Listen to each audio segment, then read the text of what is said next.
नमस्कार दोस्तों, आप सभी लोगों का स्वागत है आपके अपने चैनल सूरज के क्लासेस में। दोस्तों आज मैं बात करने वाला हूं थर्मल पावर प्लांट की। आपको ध्यान होगा कुछ दिनों पहले मैंने एक अनाउंसमेंट किया था कि मैं घर तक बिजली कैसे पहुंचती है उस टॉपिक पर बात करूंगा। और उस वीडियो को हम एक वीडियो ना होते हुए हम 5 या 6 पार्ट में डिवाइड करने वाले हैं। So this is going to be the part 1 of this video, thermal power plant. इस वीडियो में आपको जानने को मिलेगा थर्मल पावर प्लांट क्या है, थर्मल पावर प्लांट कैसे काम करता है, थर्मल पावर प्लांट में क्या क्या लगा हुआ होता है और उनका क्या फंक्शन होता है। सारी चीज़ें बताऊंगा, डिटेल में बताऊंगा। बने रहिएगा मेरे साथ, देखते रहिए सूरज के क्लासेस।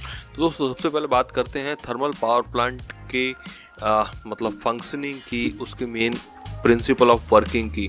तो देखिए, बात करें अगर थर्मल पावर प्लांट की, तो thermal power plant that means कि ऐसा पावर प्लांट जो कोयले के द्वारा बिजली को जनरेट करता है। मतलब उसका जो प्राइमरी सोर्स होता है, प्राइमरी इनपुट सोर्स, वो होता है कोयला, और कोयले के द्वारा ही वो बिजली को उत्पन्न करता है। वो कैसे ये सारी प्रोसेस करता है उसे थोड़ा सा समझने की कोशिश करते हैं। देखिए, कोयले को बिजली में कन्वर्ट करने के लिए उसे बीच में ज़रूरत होती है पानी की ज़रूरत होती है, और पानी के द्वारा ही वो कैसे अल्टरनेटर का यूज करके सारी चीज़ें बताने वाला हूँ, डिटेल में बताने वाला हूँ। देखते रहिए सूरज के क्लासेस, पूरी वीडियो जरूर देखना, बीच में स्किप मत करना, ये रिक्वेस्ट है आपसे। तो दोस्तों देखिए, थर्मल पावर प्लांट में फर्स्टली क्या होता है कि इनपुट में कोयला आता है। मतलब कि पावर प्लांट है, पावर प्लांट में इनपुट पर मतलब कि सबसे पहले कोई चीज़ की ज़रूरत है। थर्मल पावर प्लांट अगर पूरा आपने सेट कर लिया है तो कोयला पहले इनपुट होगा, उसके अंदर पहले कोयला आएगा। कोयले को उसके बाद में जलाया जाता है। मैं एकदम सिंपल लेमन लैंग्वेज में बता रहा हूँ, कोई भी टेक्निकल वर्ड यूज नहीं करने की, जितना हो सके कम यूज करूँगा। आपको मैं इन्फॉर्मेशन ऐसे देना चाहता हूँ कि आप किसी भी फील्ड से हैं, आप इस थर्मल पावर प्लांट को समझ सकें, उसके वर्किंग को समझ सकें। भाई टेक्निकल चीज़ें तो ना, कोई भी रटी रटाई चीज़ें आपको बोल के चला जाएगा, लेकिन अगर आपको समझ में नहीं आएगी ना, तो आप बाद में कभी भी उस चीज़ को लंबे टाइम तक याद नहीं रख पाओगे। तो मैं ये चाहता हूँ कि आप उसके वर्किंग को समझ लो। टेक्निकल चीज़ें तो आप किताब में से भी पढ़ लेना, आपको सब समझ में आ जाएगा। तो पहली चीज़ हमारी होती है थर्मल पावर प्लांट में जो आती है वो होती है कोयला। अब कोयले को फटाफट से ये लोग फर्नेस में ले जाते हैं, उसको हम कहते हैं कन्वेयर बेल्ट के थ्रू। एक पूरा कोयले का प्रोसेस होता है, कोल हैंडलिंग प्लांट में ये सारी चीज़ें होती हैं। कोयला आता है, मे बी यहाँ पर कोयला भी देखो बहुत तरीक़ों से आ सकता है। पहला तो तरीका होता है कि काफ़ी थर्मल पावर प्लांट में हमें रेलवे लाइन बिछा दी जाती है, रेलवे लाइन होती है, रेलवे लाइन के द्वारा वो कोयला आता है, और कोयला रेलवे लाइन के द्वारा सीधा कोल हैंडलिंग प्लांट में चला जाता है। काफ़ी सारा कोयला वो स्टोर भी करते हैं, क्योंकि बैकअप में रखना पड़ता है। एज इट इज़ तो सारा कोयला मतलब यूज नहीं होता है, कुछ बैकअप में रहता है, आता रहता है। और फिर कोयला जैसे कोल हैंडलिंग प्लांट में गया, उसके बाद वो फर्नेस में जाता है। पहले उसको पॉलराइज करते हैं, मतलब कोयले को एकदम महीन पाउडर में कन्वर्ट कर लेते हैं। अब इसको फर्नेस में लिया जाता है। फर्नेस में ले जाने के बाद इसे हम जलाते हैं, मतलब कि इसे हीट करते हैं, जलाते हैं, इसे बर्न किया जाता है। कोल बर्निंग होता है, और ये बर्निंग के भी काफ़ी सारे टाइप्स होते हैं।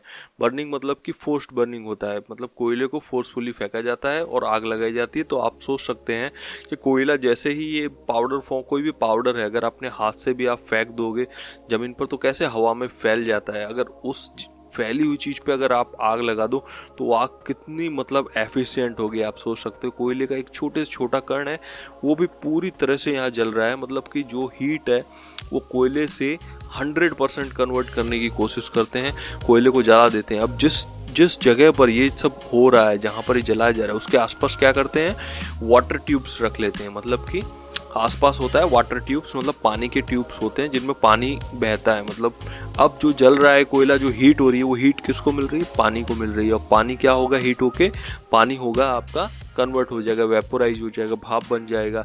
तो जैसे ही ये कोयला हम जला रहे हैं तो वो अपनी जो हीट है वो पानी को दे रहा है, और पानी को देने से पानी वेपोराइज हो रहा है, भाप में कन्वर्ट हो रहा है। तो ठीक है, भाप में कन्वर्ट हो गया, इसे हम कहेंगे बॉयलर प्लांट। मतलब कि बॉयलर पानी को बॉयल करने का जो काम करता है। अब ये जो कन्वर्ट होता है ना, तो ये पूरी तरह से मतलब कि पानी अब भाप में बनने के बाद भी उसके अंदर कुछ जगह पर थोड़ी सी मॉइस्चर रह जाती है, उससे भी कम किया जाता है। उसको जो वेपर होता है उसको सुपर हीट करते हैं, मतलब हीट किया और ज़्यादा टेम्परेचर पे ले गए, उसको सुपर हीट कर लिया। सुपर हीट जैसे उसको करते हैं तो अब वो पूरी तरह से मतलब पानी छोड़ देता है, मतलब एकदम ही भाप हो जाता है, उसका प्रेशर भी एक अलग लेवल पे बढ़ चुका होता है। तो इससे क्या होता है, वो भाप को जहाँ तक पहुँचाना है उसमें एनर्जी कम देनी पड़ती है, कि ऑलरेडी जैसे ही कोई भाप बनेगा प्रेशर बढ़ेगा तो अपने आप ही धक्का लग के वो चीज़ आगे जाती है। ठीक है, यहाँ पर जैसे ही वो आगे जाता है, इसके बाद आगे जाने के बाद अब यहाँ पर इस भाप का ना हमको सही से इस्तेमाल करना है। अब सही से इस्तेमाल करने के लिए इसे कनेक्ट कर दिया जाता है अल्टरनेटर के साथ। यहाँ पर अल्टरनेटर में बहुत सारा अंदर एक कॉम्प्लिकेटेड कंस्ट्रक्शन होता है, सिंपली नहीं फेंक दिया जाता है। उसके अंदर भी अल्टरनेटर में भी आप देखेंगे तो टरबाइन होता है। टरबाइन पर जब ये भाप गिरता है तो टरबाइन भी अलग अलग टाइप के होते हैं। ठीक है, तो वो जब भाप टरबाइन पे गिरता है तो टरबाइन का ब्लेड्स क्या होता है, घूमने लगता है। टरबाइन का ब्लेड्स जैसे जैसे घूमने लगता है, घूमता है, तो ये टरबाइन कपल होता है अपने जनरेटर के साथ। टरबाइन कपल होता है जनरेटर के साथ, तो जनरेटर भी घूमना शुरू कर देता है। अब जनरेटर को आप जानते हो, जनरेटर का काम होता है अगर आप उसे मैकेनिकली घुमाते हो तो वो इलेक्ट्रिसिटी जनरेट करता है। तो यहाँ पर जनरेटर जैसे ही मैकेनिकली घूमना चालू कर देता है तो वो इलेक्ट्रिसिटी बनाना चालू करता है। जनरेटर के आउटपुट में आपको इलेक्ट्रिसिटी मिल जाती है। तो भाई ये है प्रोसेस। अब आप सोच रहे होंगे जो मतलब भाप गई और उसका फिर से पानी कन्वर्ट हुआ, ये सारी प्रोसेस कंडेंसर के थ्रू, कूलिंग टावर के थ्रू वापस से वो पानी को ठंडा किया जाता है। वो पानी वापस से ठंडा होकर फिर से वो अपने बॉयलर प्लांट में जाके फिर से गर्म करके, मतलब कि ये साइकिल पूरी चलती रहती है। तो इस तरह से प्रोसेस होता है। जो मेन आउटपुट होता है जनरेटर के द्वारा ले लिया जाता है। वो जनरेटर के द्वारा जो आउटपुट मिलता है उसे फिर स्टेप अप करके जहाँ भी भेजना है दूर दूर तक उसे भेजा जा सकता है। तो भाई आई होप मैंने जो आपको ये फंडामेंटल बताया है आपके माइंड में क्लियर हो गया होगा किस तरह से अपना थर्मल पावर प्लांट काम करता है। कोई भी डाउट है, कोई भी प्रॉब्लम है, आप मुझे नीचे कमेंट बॉक्स में लिख दीजिए, मैं आप उसे सॉल्व करने की कोशिश करूंगा। थैंक यू सो मच ये वीडियो देखने के लिए। मिलते हैं नेक्स्ट वीडियो में। अपना रहेगा हाइड्रो पावर प्लांट पे वीडियो। तो हाइड्रो पावर प्लांट कैसे काम करता है उस पर हम बात करेंगे। उसके बाद न्यूक्लियर पावर प्लांट लेंगे, उसके बाद ट्रांसमिशन लाइन लेंगे, फिर डिस्ट्रीब्यूशन सिस्टम भी अपन समझेंगे। ठीक है, तो ये पूरी सीरीज आप मिस मत करना।